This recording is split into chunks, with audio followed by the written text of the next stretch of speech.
mambo. Jambo la pili ninalotaka kusema, na kwa kifupi pia, ni kuhusu agenda ya no reforms no election, na tunataka tutafakari wote kwa pamoja. Je, tunachokipigania ni kweli, ni cha kweli kwenye agenda ya no reforms no election? Ni kweli? Je, uchaguzi wa nchi hii unaibiwa? Ni kweli unaibiwa?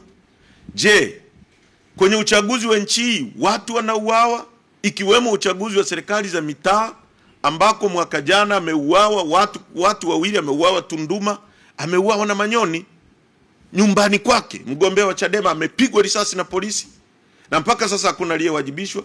Je, watu wanauawa kwenye chaguzi? Ni kweli watu wanauawa. Je, mawakala wetu wanakuwa mistreated, wanatolewa kwenye vituo, hawapewi nafasi za kusimamia matokeo, wakurugenzi ndio wanaamua nani awe wakala, nani asiwe na wakala? Ni kweli? Je, wagombea wetu wanakatwa majina kwa kuondolewa? Ni kweli? Na uthibitisho mwingine ni kwamba waziri wa TAMISEMI alisema wakati wa uchaguzi wa serikali za mitaa kwamba wameondoa wagombea wa upinzani 26,000 na hakuna mgombea wa CCM aliyeondolewa hata mmoja kwa kutokujua kusoma na kuandika. Na miongoni mwa mambo ya kijinga kuwahi kutokea kwenye nchi hii ni kwamba wakili Deogratias Mahinyira, wakili wa mahakama kuu, ameondolewa na gombea kijiji cha kwao kule Berege kwamba hajui kusoma na kuandika, lakini mgombea wa CCM darasa la 4 anajua kusoma na kuandika kuliko wakili. Kwa hiyo wagombea wanaondolewa.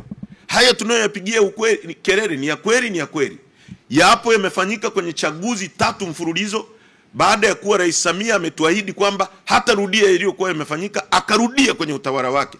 Kwa mambo yote haya tunayoyapigania ni ya kweli. Sasa kwa sababu ni ya kweli, tufanyeje? Tukubaliane na siasa za uraghai za kuambiwa kwamba tugawiwe majimbo, kwa tuingie kwenye uchaguzi kwa kugawiwa majimbo na sisi mnasio kupigiwa kura? Au tusimamie msimamo wa wananchi wa kuhakikisha hii nchi inaondolewa kwenye mikono ya mafisadi kwa kura za wananchi? Msimamo wa chama chetu ni kusimama na msimamo wa wananchi na kutokufanya siasa za uraghai. Tumekataa kufanya siasa za uraghai.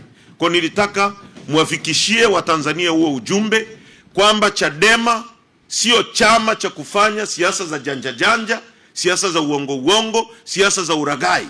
Tunapashiu njia ngumu na njia inayoungwa mkono na Watanzania, na tutashinda mapambano haya yote kwa sababu ni mapambano ya kweli, ni mapambano ya kurudisha utu wa Mtanzania, ni mapambano ya kurudisha dhamira ya kweli ya kuongoza nchi. Mungu atubariki sana wote. Asanteni kwa kunisikiliza. Tutaongea baada ya kamati kuu maazimio ya chama chetu. Asanteni sana.